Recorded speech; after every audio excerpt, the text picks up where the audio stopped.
Today on the show, we're going to talk about the top 5 changes from the book to the show in Game of Thrones Season 3. Yes! Go Khal Drogo! Woo!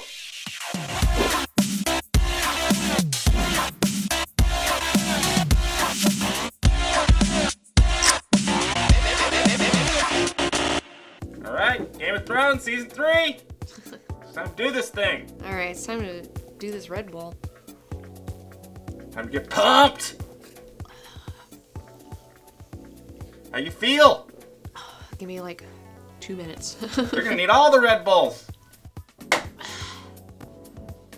Now smash the can into your head.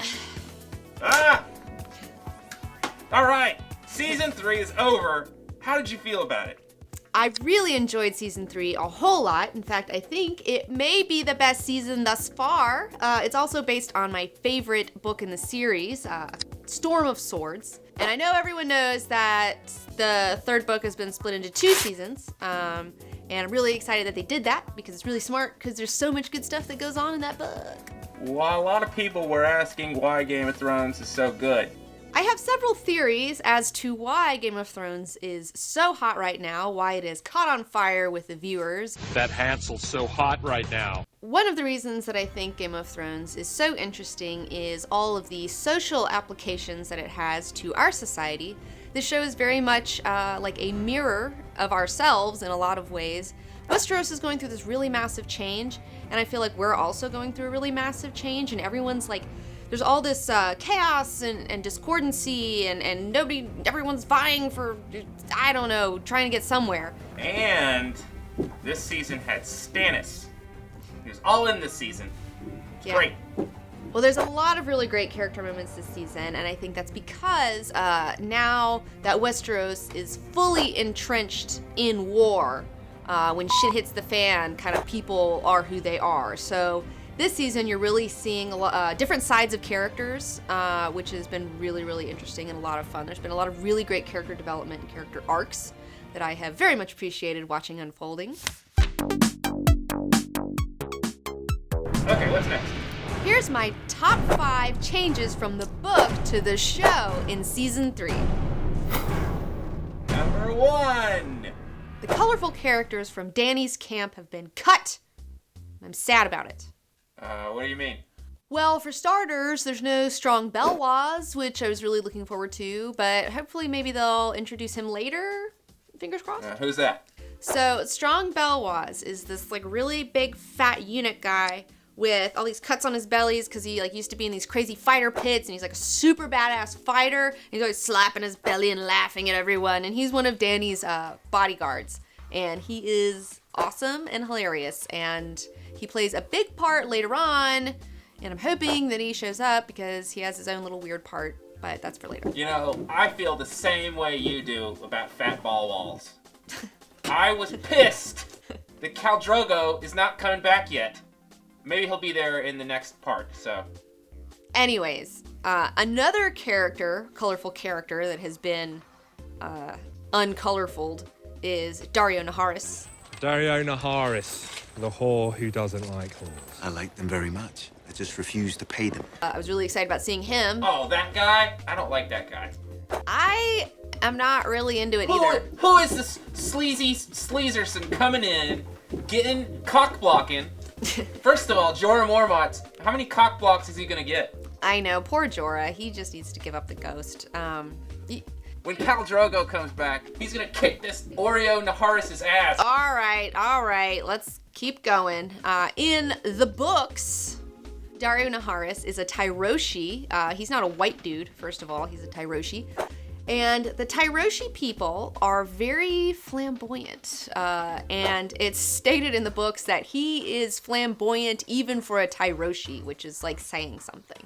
He's like a fucking peacock. He's got blue hair, a blue beard with like 3 prongs. He has a golden mustache. And when Dany meets him for the first time, he's just dressed to the nines in all this flamboyant yellow, fucking everything's yellow that he's wearing. He has all this like Irish lace coming down, and he's just ridiculous. He's ridiculous. And it's, you know, part of the fun of going over to Essos is seeing all these really colorful, interesting, weird characters with their weird cultures and their weird clothes and hair.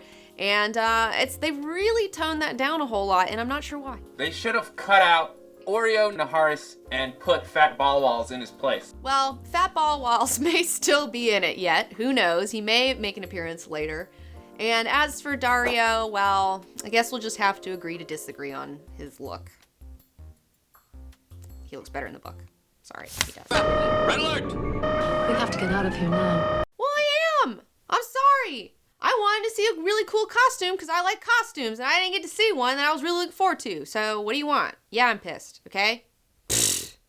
Just a costume. Look at you. Just a costume. Costume's a whole character.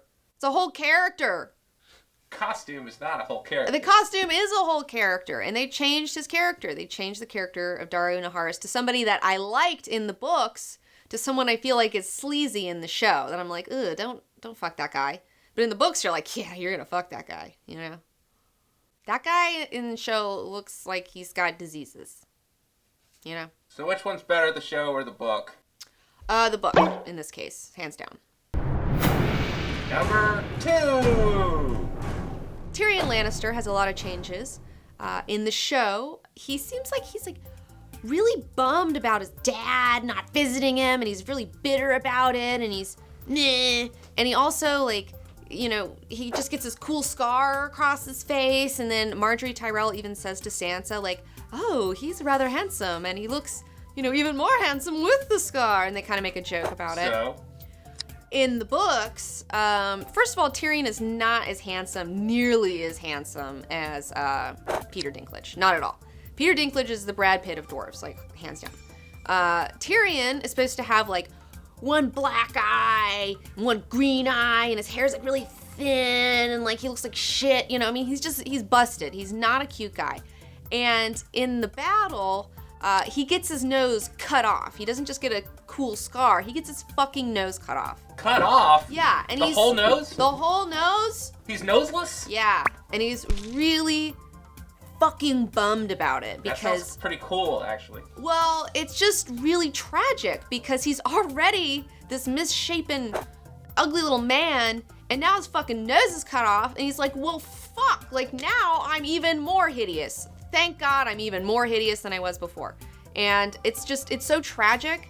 And also in the books, like, Tyrion really isn't, like, vying for his father's affection either. He's not like, oh, he's like already dealt with it and accepted it, you know? I feel like he's already just like, fuck it, like, fuck all of them, you know? He's more sure of himself in the books than he is in the show. But I understand why they did what they did in the show is because they're really pumping up that Lannister family drama, and they're really trying to show you more of the inner workings of these people. And yes, if your dad is a total dick, like, you would be bummed about it, and they want to show that. I get it.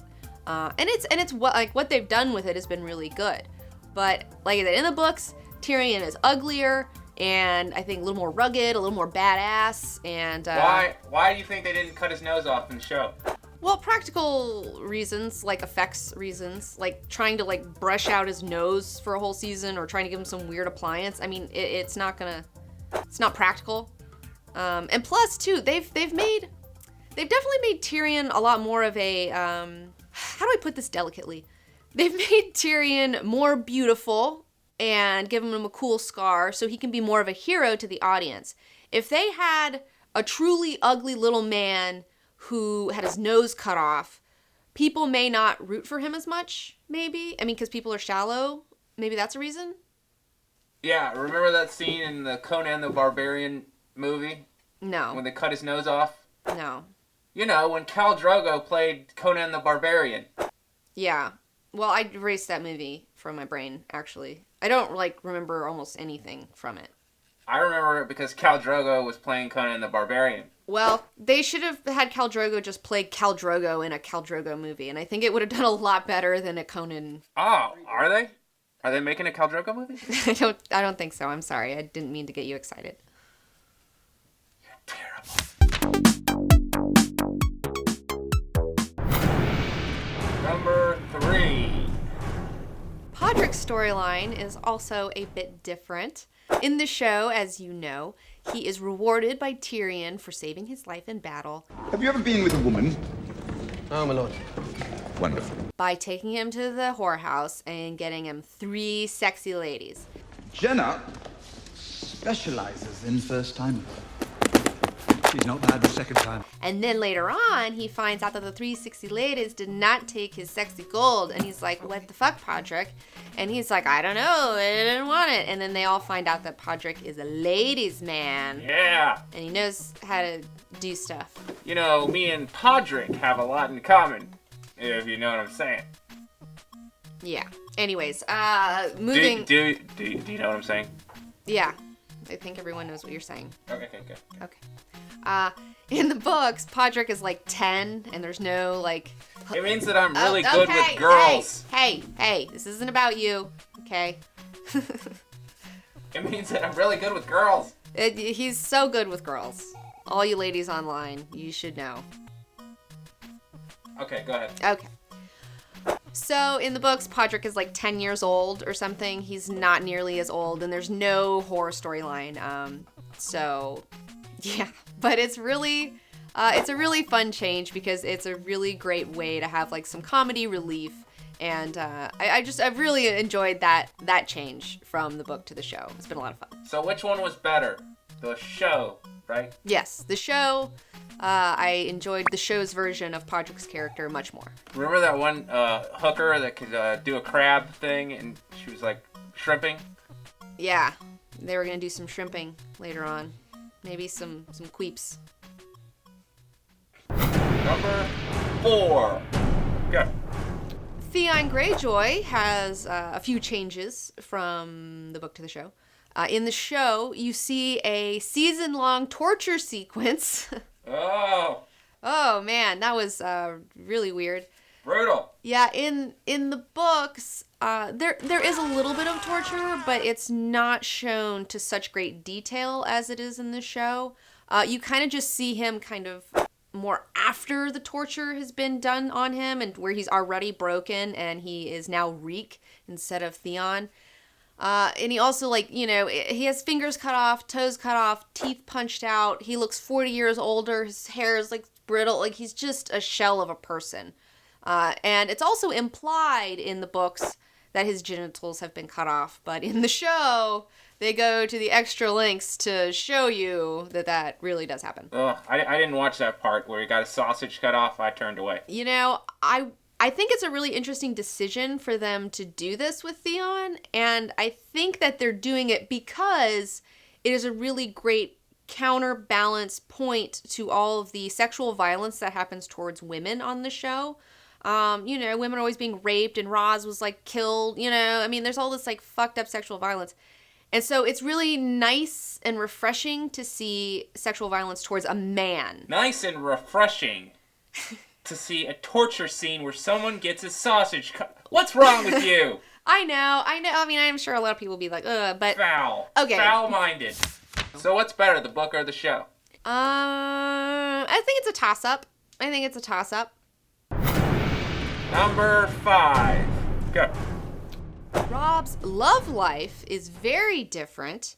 In the show, as you know, he meets Talisa, this girl from Volantis, and she is tending to wounded men. She's a medic, essentially, an army medic. And they fall in love, and they get married because they're so in love. He marries her because he's so in love with her. And she has a sweet ass. I'm sure that plays into it a little bit. And so we all know that ends up very badly for both of them. In the books, however, there is no Talisa from Volantis. Instead, there is a girl named Jeyne Westerling who is from one of the minor houses. And what happens is this. Robb is in a battle and he gets, like, injured. And so he holes up in the Westerling's castle and they're taking care of him. Jeyne ends up getting a little close with Robb. They both end up, I guess, losing their V cards to one another or some shit. And out of duty and honor, he marries her. Because he's like, I had sex with her, and so I have to marry her. Because that's, like, what he thinks in his honor-bound mind, which he got from his dad. And you never really get to know Jeyne. He doesn't marry her because, like, oh, she's some great love of his life. You know, he does it out of some weird sense of duty. And it just, again, it ends badly for him, obviously. And Jeyne is never actually killed. She doesn't go to the Red Wedding. In fact, she's prisoner, I believe, somewhere. But she doesn't matter. Like, who cares about her? Which one's better, the book or the show? I would say I kind of prefer the book version in a way because I think it's poignant in the fact that Robb's fate kind of echoes his father's fate, where, you know, he gets killed essentially because he's far too honor-bound and isn't thinking with his strategic brain and is thinking with his I have to do what's right brain. And it makes it really tragic. He really is his father's son. It's so tragic to see him lose this war over such a stupid hang-up that he has, you know? It's just like, God, you are like your dad. It's really interesting. But then again, the show does a really good job with it. It's tragic in a different way. It's tragic because they are in love and because it's like, oh, Jesus Christ, you know, you see her getting stabbed in her belly where her unborn baby is, and it's just like, oh, the Red Wedding was like super nuts.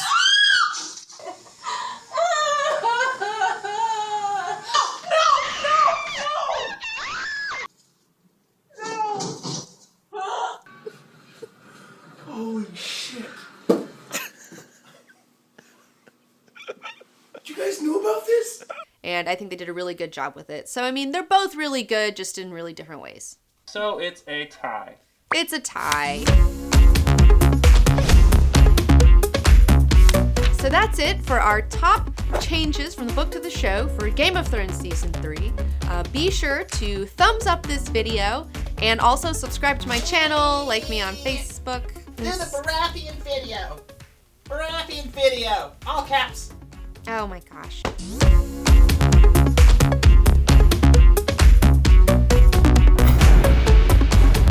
Number 5.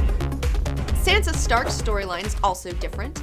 In the show, as you know, she's talking to Peter Baelish about escaping with him and getting out of King's Landing, but then she falls into a plot with the Tyrells to marry her off to Loras, and that gets foiled, and then she has to marry Tyrion.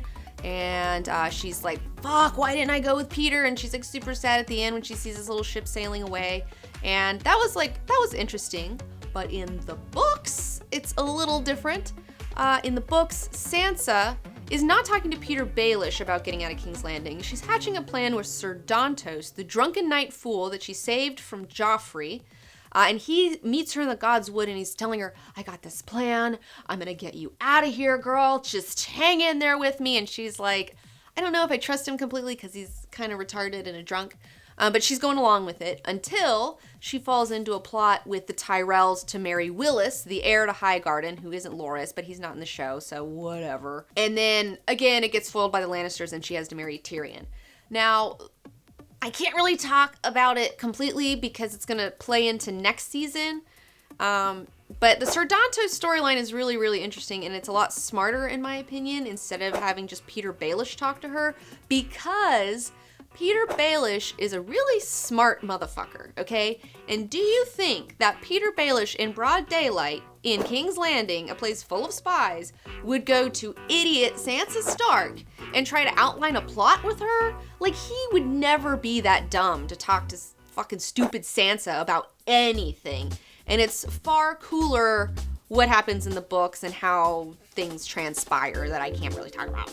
Wow. So which one's better, book or the show? I would say the book in this case. I would definitely go with the book because there's a lot more intrigue and twists and turns and there's more surprises and it's a little more fun.